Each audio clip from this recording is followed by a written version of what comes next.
একটু ভাবুন তো, মানুষ আজ মঙ্গল গ্রহে কলোনি গড়ার স্বপ্ন দেখছে, চাঁদে বারবার ফিরে যাওয়ার জন্য রীতিমতো তোড়জোড় চলছে। কিন্তু কখনো কি একটা ব্যাপার খেয়াল করেছেন? পৃথিবীর একেবারে কাছে প্রতিবেশী গ্রহটিতে যেতে মহাকাশ সংস্থাগুলোর রীতিমতো হাত পা কাঁপে। হ্যাঁ, ঠিকই ধরেছেন, কথা হচ্ছে শুক্র গ্রহ বা ভেনাসকে নিয়ে। বাইরে থেকে দেখতে এই গ্রহটি যতটা সুন্দর আর শান্ত, এর মেঝের আড়ালে লুকিয়ে আছে ঠিক ততটাই ভয়াবহ এক মহাজাগতিক নরক।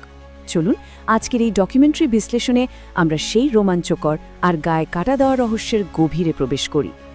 সকাল কিংবা সন্ধ্যায় পূব আকাশে যে উজ্জ্বল শুকতারা আমরা জ্বলজ্বল করতে দেখি, তার আসল রূপ কিন্তু মোটেও ওরকম স্নিগ্ধ নয়। এর এই ভয়ঙ্কর চেহারার পেছনে লুকিয়ে আছে আজ থেকে প্রায় ৪২ বছর আগের এক হিমশীতল রহস্য। ১৯৮৪ সালের পর থেকে কেন হঠাৎ করে সেখানে মানুষের সমস্ত অভিযান চিরতরে বন্ধ হয়ে গেল? এই গা ছমছমে ইতিহাস জানার আগে ছোট্ট একটা অনুরোধ, আমাদের এই বিশ্লেষণটি ভালো লাগলে এখনই লাইক দিয়ে দিন। আপনার যে কোনো প্রশ্ন বা মতামত কমেন্টে লিখতে পারেন। আর হ্যাঁ, সাবস্ক্রাইব করে কিন্তু পাশেই থাকবেন, কারণ আজ আমরা সোভিয়েত ইউনিয়ন আর শুক্র গ্রহের সেই ভুলে যাওয়া মিশনগুলোর পর্দাফাশ করতে যাচ্ছি। তো চলুন ফিরে যাই সেই উত্তেজনায় ভরপুর মহাকাশ প্রতিযোগিতার যুগে, শুক্র গ্রহের রেস। স্নায়ুযুদ্ধের ওই স্পেস রেসের সময়টায় পৃথিবী আর শুক্র গ্রহের অবিশ্বাস্য কিছু মিল বিজ্ঞানীদের রীতিমতো চমকে দিয়েছিল। শুনলে অবাক হবেন, শুক্রের আকার আমাদের পৃথিবীর প্রায় ৯৫%, এদের ওজনও প্রায় কাছাকাছি, আর দুটোরই রয়েছে বেশ পুরু বায়ুমণ্ডল। এই এত সব মিলের কর্মে বিজ্ঞানীরা তখন আদর করে এদের নাম দিয়েছিলেন টুইন সিস্টার্স বা যমজ বোন। সেই সময় সবার ভেতরেই একটা দারুণ স্বপ্ন কাজ করত। কে জানে, হয়তো ওই ঘন মেঘের নিচে কোনো উন্নত ভিনগ্রহী সভ্যতার দিব্যি বেঁচে আছে। কিন্তু ১৯৬০ সালে বিখ্যাত আমেরিকান জ্যোতির্বিজ্ঞানী কার্ল সেগান সম্পূর্ণ ভিন্ন আর ভয়ঙ্কর একটা তত্ত্ব সামনে নিয়ে এলেন। তত্ত্বটা হলো গ্রিন হাউস ইফেক্ট। সেগান দাবি করলেন, শুক্রের ওই পুরো মেঘ আসলে পুরোটাই গ্রিন হাউস গ্যাস, যা সূর্যের প্রচণ্ড তাপকে স্পঞ্জের মতো শুষে নিয়ে আটকে রাখছে। এই তত্ত্বটি জানার পর সোভিয়েত ইউনিয়ন বিষয়টিকে একটা চরম ইঞ্জিনিয়ারিং চ্যালেঞ্জ হিসেবে নিল। তারা ঠিক করল, যে কোনো মূল্যে এই যমজ বোনের আসল রূপ দেখতেই হবে। আর ঠিক এর পর থেকে শুরু হলো ধারাবাহিক ব্যর্থতা এবং ধ্বংসের এক ভয়াবহ ইতিহাস। শুরু হলো এমন এক অন্ধকার অধ্যায়ে, যাকে আক্ষরিক অর্থেই মহাকাশ যানগুলোর গোড়স্থান বলা যেতে পারে। ১৯৬১ সাল ভেনেরা 1 লঞ্চ করা হলো, আর সেটা চিরতরে মহাকাশে নিখোঁজ হয়ে গেল। এরপর ১৯৬৫ সালে ভেনেরা 2 শুক্রের কাছাকাছি পৌঁছাতে পারলেও সূর্যের প্রচণ্ড তাপে এর ভেতরের সব যন্ত্রাংশ গলে একেবারে শেষ। হাল না ছেড়ে ১৯৬৬ সালে ভেনেরা 3 পাঠানো হলো। এটি প্রথমবারের মতো শুক্রের বায়ুমণ্ডলে প্রবেশ তো করল, কিন্তু কোনো তথ্য পাঠানোর আগেই সজোরে আছড়ে পড়ে ধ্বংস হয়ে গেল। ব্যাপারটা এমন দাঁড়াচ্ছিল যেন ওই মেঘের আড়ালে বসে থাকা কোনো এক অদৃশ্য দানব একে একে মহাকাশ যানগুলোকে গিলে খাচ্ছে। একদিকে সোভিয়েতরা যখন পাগলের মতো একের পর এক যান পাঠাচ্ছে আর ব্যর্থ হচ্ছে, ঠিক তখনই নাসার ম্যারিনার 2 শুক্রের পাশ দিয়ে উড়ে গিয়ে এমন কিছু ভয়ঙ্কর তথ্য পাঠালো যা সবার চোখ কপালে তুলে দিল। জানা গেল, সেখানকার পৃষ্ঠের তাপমাত্রা অন্তত ২৩৭ ডিগ্রি সেলসিয়াস, আর রয়েছে প্রায় ৮০ কিলোমিটার উঁচু বিষাক্ত ঘন মেঘের স্তর। জীবনের কোনো চিহ্নই সেখানে থাকা সম্ভব নয়। এই চরম বৈরী পরিবেশের কথা জানতে পেরে আমেরিকানরা বিন্দুমাত্র দেরি না করে তাদের ফোকাস শুক্র থেকে সরিয়ে সোজা চাঁদের দিকে নিয়ে গেল। এবার চলুন শুক্রের সেই ভয়ঙ্কর পরিবেশ আর বিজ্ঞানের চমকে দেওয়া তথ্যগুলোর দিকে নজর দেওয়া যাক। আমেরিকানরা পিছু হটলেও সোভিয়েতরা কিন্তু হাল ছাড়তে রাজি ছিল না।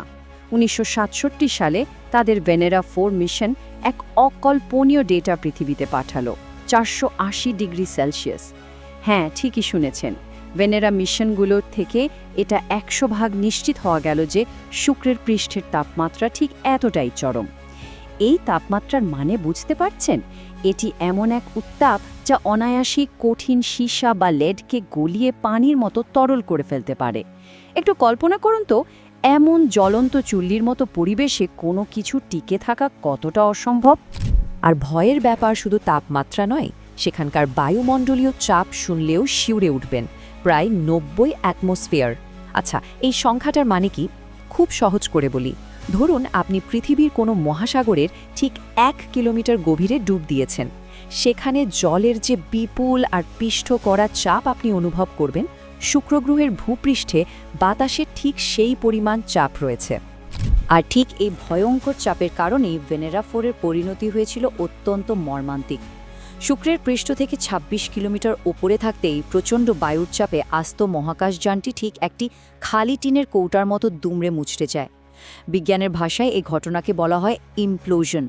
মহাকাশের বুক চিরে তীব্র গতিতে ছুটে যাওয়া একটি শক্তিশালী যান কিভাবে প্রকৃতির কাছে এক মুহূর্তে অসহায় হয়ে পড়ে, এটি তার এক চরম আর ভয়াবহ দৃষ্টান্ত। শুক্রকে কেন আক্ষরিক অর্থেই কসমিক হেল বা মহাজাগতিক নরক বলা হয়, তা এর বাতাসের উপাদানের দিকে তাকালেই পরিষ্কার হয়ে যায়। এখানে শ্বাস নেওয়ার কোনো উপায় তো নেই, বরং পুরো বায়ুমণ্ডল কার্বন ডাইঅক্সাইড, নাইট্রোজেন এবং বিষাক্ত সালফিউরিক অ্যাসিডের গ্যাসে ভরপুর। অক্সিজেনের পরিমাণ সেটা 1%-এরও অনেক কম। এক কথায় এটি একটি নিখুঁত এবং প্রাণঘাতী কেমিক্যাল ককটেল। কিন্তু এত সব বাধা সত্ত্বেও অসম্ভবকে জয় করে কিভাবে প্রথম ছবিটা তোলা হলো, সেই গল্পটা এবার শোনা যাক। প্রকৃতির এই চরম তাণ্ডবের বিরুদ্ধে লড়াই করতে সোভিয়েত ইঞ্জিনিয়াররা এবার এক অভাবনীয় বুদ্ধি খাটালেন। তারা মহাকাশ প্রযুক্তির বদলে সরাসরি সাবমেরিন প্রযুক্তি ব্যবহার করা শুরু করলেন। ভেনেরা 7কে তৈরি করা হলো নিরেট টাইটেনিয়ামের বর্ম দিয়ে। ল্যান্ডিংয়ের সময় এর প্যারাশুট ছিঁড়ে যায় এবং এটি ঘণ্টায় প্রায় 60 কিলোমিটার বেগে শুক্রের বুকে আছড়ে পড়ে। যে কোনো সাধারণ যান হলে গুড়িয়ে যেত, কিন্তু অত্যাধুনিক কুলিং সিস্টেম আর ওই সাবমেরিন টেকনোলজির কারণে এটি সম্পূর্ণ ধ্বংস হয়নি। অদ্ভুত ব্যাপার হলো, কাত হয়ে পড়ে থাকা অবস্থাতেই এই যানটি টানা 23 মিনিট ধরে পৃথিবীতে সিগন্যাল পাঠিয়ে রীতিমতো ইতিহাস তৈরি করে ফেলে। এরপর দৃশ্যপটে আসে ভেনেরা 8। এই মিশনটি চূড়ান্তভাবে প্রমাণ করে যে শুক্রের মাটিতে সাধারণ ধুলোবালি বলে কিছু নেই। পুরো ভূপৃষ্ঠ কঠিন ব্যাসল্ট শিলা বা আগ্নেয়গিরির জমে যাওয়া লাভা দিয়ে তৈরি। আর বিজ্ঞানীদের একটা বড় ভুল ধারণাও ভেঙে যায়। তারা ভাবতেন এত ঘন মেঘের কারণে সেখানে বুঝি চিরস্থায়ী অন্ধকার, কিন্তু না, দেখা গেল সূর্যের আলো ঠিকই সেই ভয়ঙ্কর মেঘের স্তর ভেদ করে শুক্রের ভূপৃষ্ঠ পর্যন্ত পৌঁছাতে পারে। এবার আরেকটা চমকে দেয়া তথ্য দিই। বাতাসে ভেসে থাকা অবস্থায় ভেনেরা 9কে এমন এক ভয়ঙ্কর পরিস্থিতির সম্মুখীন হতে হয় যা শুনলে সত্যি গায়ে কাঁটা দিয়ে উঠবে। শুক্রের আকাশে তখন বাতাসের গতিবেগ কত জানেন? ঘণ্টায় 360 কিলোমিটারেরও বেশি। পৃথিবীর সবচেয়ে ভয়ঙ্কর টর্নেডো এর কাছে বলতে গেলে একেবারে শিশুতুল্য। আর সবচেয়ে ভয়ের ব্যাপার হলো, এই প্রলয়ঙ্করী ঝড়ের মধ্যেই কোনো প্যারাশুট ছাড়াই স্রেফ বাতাসের ঘনত্বের উপর ভর করে ল্যান্ডারটিকে নামতে হয়েছিল। এবং তারপর অবশেষে এলো সেই বহু প্রতীক্ষিত আবেগঘন মুহূর্ত। 1975 সালে ভেনেরা 9 প্রথমবারের মতো অন্য কোনো গ্রহের পৃষ্ঠে একটি সাদা কালো ছবি তুলে পৃথিবীতে পাঠালো। ছবিটিতে দেখা যায় এবড়োখেবড়ো পাথরে ভরা এক রুক্ষ, নির্জন আর জ্বলন্ত প্রান্তর। একবার ভাবুন তো, কোটি কোটি কিলোমিটার দূরের এক ভিনগ্রহী নরকের বুকে দাঁড়িয়ে মানুষের তৈরি একটি যন্ত্র চারপাশের দৃশ্য তুলে আনছে। মানব ইতিহাসের এর চেয়ে বড় আশ্চর্যের বিষয় আর কি হতে পারে? তবে প্রযুক্তির এই অদম্য যাত্রা এখানেই থেমে থাকেনি। ভেনেরা 13 এবং 14 ছিল এই অভিযানের চূড়ান্ত কারিগরি ম্যাজিক। এদের সাথে ছিল একেবারে রঙিন ছবি তোলার ক্যামেরা, শুক্রগ্রহের শব্দ শোনার জন্য স্পেশাল মাইক্রোফোন, পাথর কাটার ড্রিলিং মেশিন এবং ভূমিকম্প মাপার সিসমোমিটার। আশ্চর্যের বিষয় হলো, এই চরম বৈরী পরিবেশেও যানগুলো 2 ঘন্টার বেশি সময় ধরে টিকেছিল। আর ঠিক তখনই ঘটে সেই ঐতিহাসিক ঘটনা। পৃথিবীর মানুষ প্রথমবারের মতো শুনতে পায় ভিন গ্রহের শব্দ। অডিও মাইক্রোফোনে ধরা পড়া সেই বাতাসের গর্জন এতটাই তীব্র আর ভয়ঙ্কর ছিল যে শুনলে মনে হচ্ছিল চারপাশের সব কিছু যেন প্রবল আক্রোশে ভেঙে গুড়িয়ে যাচ্ছে। এই অডিও রেকর্ডিংটি প্রমাণ করে দেয় শুক্র গ্রহ আক্ষরিক অর্থে কতটা বিভীষিকাময় এক জগৎ। মজার ব্যাপার হলো, ঠিক এই সময়েই একটা অদ্ভুত গুজবের সৃষ্টি হয়। ভেনেরার পাঠানো একটা ছবিতে নাকি বিছে বা স্করপিয়নের মতো একটা আকৃতি দেখতে পাওয়া যায়, যা বা নড়াচড়াও করছিল। ব্যাস, এলিয়েন রব উঠে গেল। কিন্তু বিজ্ঞানীদের নিখুঁত বিশ্লেষণে এই রহস্যের দ্রুতই সমাধান হয়। আসলে সেটা কোনো ভিনগ্রহী প্রাণী বা বিছে ছিল না, বরং অতিরিক্ত তাপে ক্যামেরার লেন্স ক্যাপটি গলে গিয়ে এমন এক অদ্ভুত আর চলন্ত আকৃতি ধারণ করেছিল। তাহলে এত সাফল্যের পরও বিজ্ঞানীরা আজও কেন এই গ্রহটিকে এত ভয় পান? চলুন সেই আসল কথায় আসা যাক। এত সব রোমাঞ্চকর আবিষ্কার আর ডেটা সংগ্রহের পর একটা ব্যাপার কিন্তু চূড়ান্তভাবে প্রমাণিত হয়ে গেল। শুক্রের এই চরম পরিবেশে কোনো প্রাণের অস্তিত্ব থাকা সম্পূর্ণ 100% অসম্ভব। সেখানকার ওই ভয়ঙ্কর চাপ, গলিত তাপ এবং সালফিউরিক অ্যাসিডের মেঘ যে কোনো কিছুকে মুহূর্তের মধ্যে চিরতরে ধ্বংস করে দিতে পারে। আর ঠিক এই কারণে গত 42 বছর ধরে পৃথিবীর এই যমজ বোনের দিক থেকে কেবল এক পিন পতন নিস্তব্ধতায় ভেসে আসছে। কোনো দেশের মহাকাশ সংস্থাই আর দ্বিতীয়বার সেখানে ফিরে যাওয়ার সাহস দেখায়নি।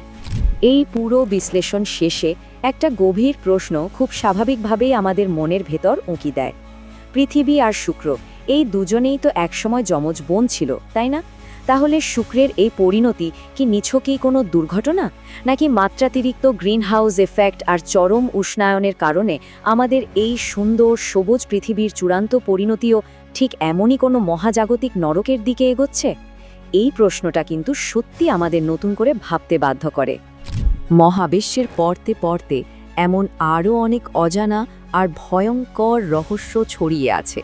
আপনি যদি এমন আরও সত্য ও রহস্যময় ডকুমেন্টারি ভিডিও দেখতে চান, তাহলে এখনই আমাদের YouTube channel time story Bangla subscribe করুন এবং ফেসবুক পেজটি ফলো করুন। নোটিফিকেশন বেলটি অন করে রাখলে আমাদের পরবর্তী রোমাঞ্চকর বিশ্লেষণটি সবার আগে পৌঁছে যাবে আপনার কাছে। আজকের মতো এখানেই বিদায় নিচ্ছি। দেখা হবে নতুন কোনো রহস্যের সন্ধানে। ভালো থাকবেন।